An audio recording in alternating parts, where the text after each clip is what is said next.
If you've been watching NASCAR at any point in the last, say, year and a half, 2.5 years, give or take, you've seen Hendrick Motorsports absolutely dominate and at the very least run up front and compete for just about every race. And you'd be excused for thinking that Hendrick had been doing this the whole time. But what Hendrick has done to get to this point is honestly incredible for NASCAR standards. Hendrick Motorsports back in 2012 to 2015 was just as much, if not more, of a juggernaut. But over time, their drivers were getting older and then had to be replaced. So what Hendrick did was make one of the best NASCAR rebuilds of all time. So let's get into it. Like I said, that 2012 to 2015 Hendrick team was stout. In that 4-year span, there were no driver changes. There were really no team changes at that point. Everything was set in the way it was supposed to be, with Kasey Kahne, Jeff Gordon, Jimmie Johnson, and Dale Earnhardt Jr. And in that time, other than one season, 2015, which was the beginning of the end in a sense to this team's running up front as well, all of the teams got in the chase, and in that 2015 season, 3 of them did. Now, yes, from 2014 onwards, the 16-man chase made it easier, but still, in that time as well, they scored 9 or more wins in every season, meaning Hendrick Motorsports' 4 drivers won a quarter of the races or more. In 2014, it got to as high as 13 races. In those seasons as well, they had their drivers in the top 5 a lot, competing for championships. At least 2 of them per season were heavy championship contenders. Johnson and then what ended up being Kahne in 2012 in the top 5, Jimmie Johnson and Dale Earnhardt Jr. in 2013, Gordon and Dale Jr. as well in 2014 and 15. These drivers were competing week in and week out, and it all coincided with Jeff Gordon and Dale Jr. having career resurgences, Kasey Kahne, at least for a couple years, taking advantage of his Hendrick equipment, and Jimmie Johnson being Jimmie Johnson. But here's the thing, their ages were all getting up there at that point. Between 2012 and 2015, most of their drivers had gotten into their 40s. The exception being Kasey Kahne, who was 35 heading into 2015. While dominant, they only had 1 championship from this. And in 2015, like I said, is when it started to end. Yes, Kasey Kahne finished 18th in points, but that wasn't just it. Jeff Gordon, while competing for a championship, would retire at the end of that season, and he only did get 1 win. People forget, Gordon was not a top 5 driver for most of the season. He was just consistent enough to stay in the battle until his Martinsville victory. The next year, in 2016, Dale Earnhardt Jr. was off from the way his resurgence in his career had been from 2012 to 2015. Yes, he was up front. He finished second a lot in 2016, but at the same time, he also was crashing a lot. And this is what led to him being out the second half of that season due to a concussion. This 2016 concussion at Michigan virtually ending his career, which would officially end in 2017. And then you have Kasey Kahne's career, which faded due to health issues and forced him to retire in 2018. And then Jimmie Johnson, while getting a championship in 2016, was definitely an off year for one of his championships, and then quickly fell from grace until his retirement in 2020, where he had a just insanely low point. But the low point overall for Hendrick Motorsports also coincided with Kahne and Johnson's falls as well. Chevy's nose and body were just off in 2018 by a large amount, and Toyota and Ford were taking them behind the woodshed. Now, Hendrick also had low performance as well due to getting new drivers, and this is where we get into the rebuild factor. The biggest part of the rebuild is the implementation of the younger drivers, and this started out with none other than Chase Elliott in 2016. Now, Elliott was long groomed to be Gordon's replacement. He was a long-term investment for Hendrick Motorsports all the way back to his early racing through ARCA, the trucks, as well as the then Nationwide Series. And he did have some brief attempts at the Cup Series in 2015 that did not go all that well. But it was a way to get his feet in the water and show what he had to go against. And Elliott really had trouble only finding victory lane the first 2 or so years of his career. He was close, though. It was pretty easy to see that Elliott would not be held for long. And when he wouldn't win, he'd be second a lot, or he'd be taken out a lot. And in 2018, he finally broke through at Watkins Glen, beating Martin Truex Jr. before he even ran out of gas, and this would lead to, in the last couple weeks of the season, getting 3 victories. 3 strong victories at that. In 2019, they only continued to get better with that 9 team, and by 2020, he was a NASCAR Cup Series champion. Ever since then, he's been a top 3 to 5 driver every single year, regardless of what his health looks like at the moment in 2023. Chase Elliott, whenever he comes back, will be a threat to win week in and week out, as he has been now for about half a decade. Elliott has become the pillar on which everything at Hendrick Motorsports since about 2016 has been built on. He is the anchor of this rebuild. When all else fails, Chase Elliott doesn't. Then you have William Byron. William Byron is another one who was a transplant to the Hendrick Motorsports production line.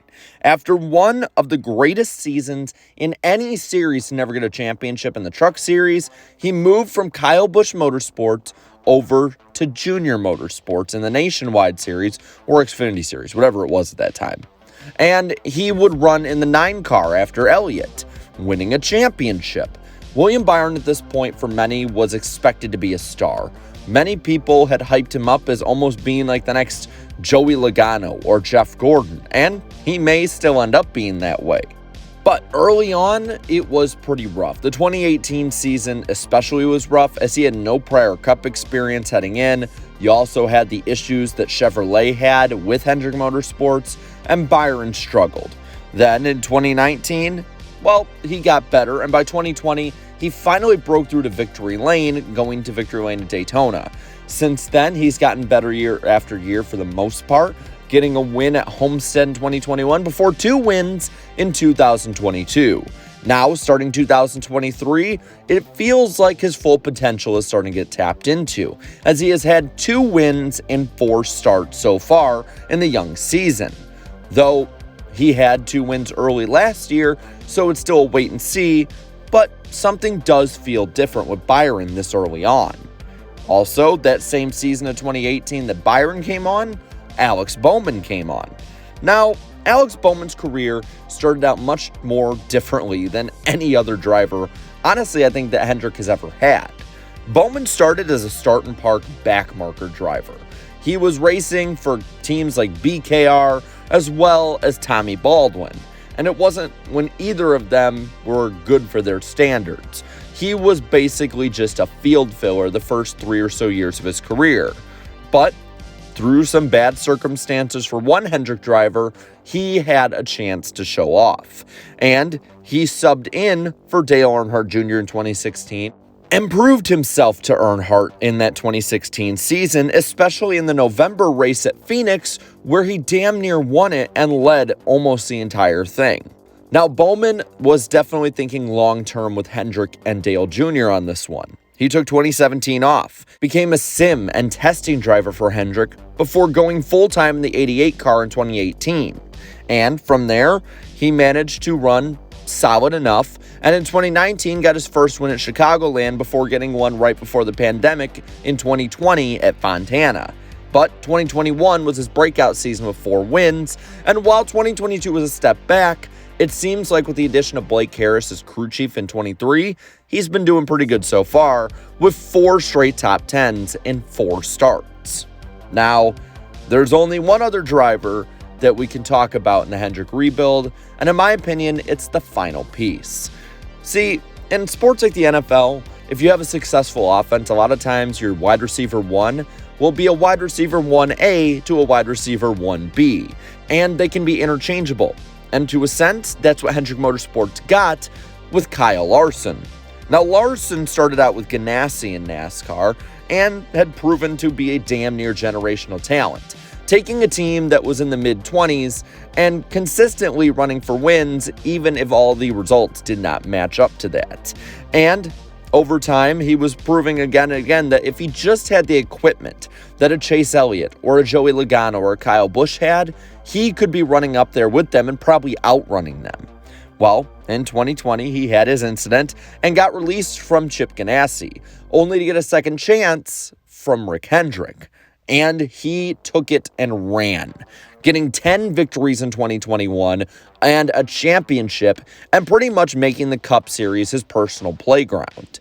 Now, the next year, in 2022, he had a quote-unquote down year of 3 wins, 13 top 5s, and 19 top 10s. And he shows no signs of slowing down as NASCAR's most talented driver and has completed the Hendrick quartet of a rebuild. Now, there's 2 other factors to all of this that makes the rebuild that much more impressive. These drivers could all be in their late 30s or early 40s, and it wouldn't really matter, just like it did in the 2010s, where it was good for a while, but we all knew it was ending. But this isn't the case. Kyle Larson is the old man at Hendrick. He's 30. Alex Bowman is 29. Chase Elliott is 27. And William Byron is 25. As long as sponsorship and overall health stand up for all of these drivers, there's no reason to think that Hendrick Motorsports should not have the same 4-driver lineup for the next 10 to 12 years. As long as they perform, as long as they stay healthy, and as long as sponsorship is there, they have set rides for life. Now, another piece of this is different people being in different places. And there's 4 that I really draw from on this. First off is Chad Knaus. Knaus retired as a crew chief after being with William Byron for a year and took a more internal job on the performance factor at Hendrick Motorsports that really correlated with Hendrick having a huge upgrade in performance as well. Chad Knaus is a mastermind when it comes to making cars fast and strategy, and I have no doubt that he is involved in just about anything crew chiefs do at the team. Jeff Gordon, after retiring, took up a spot up top with Rick Hendrick. Him and Rick are like a 1-2 combo punch now, as it's clear that they're training Gordon in a lot of ways to take over Hendrick once Rick Hendrick retires.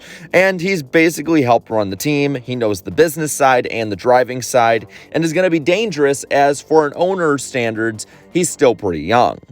Jimmy Johnson is another one that helped while he was still there before going to IndyCar, where he spent much of his closing years mentoring Elliott, Byron, and Bowman. And you have to think he left a huge factor of a winning presence and a winning culture. But with that, I'm going to pass this on over to you and ask, how do you think Hendrick Motorsports is set up for the future? Let me know down in the comments below. While you're at it, leave a like in this video, share this video, and subscribe to the channel for more great NASCAR content. Thank you so much to all my channel members for your continued support. And also on Wednesday night, be sure to watch the NASCAR Weekly Podcast on Eric Estep's channel. So until next time, have a good one.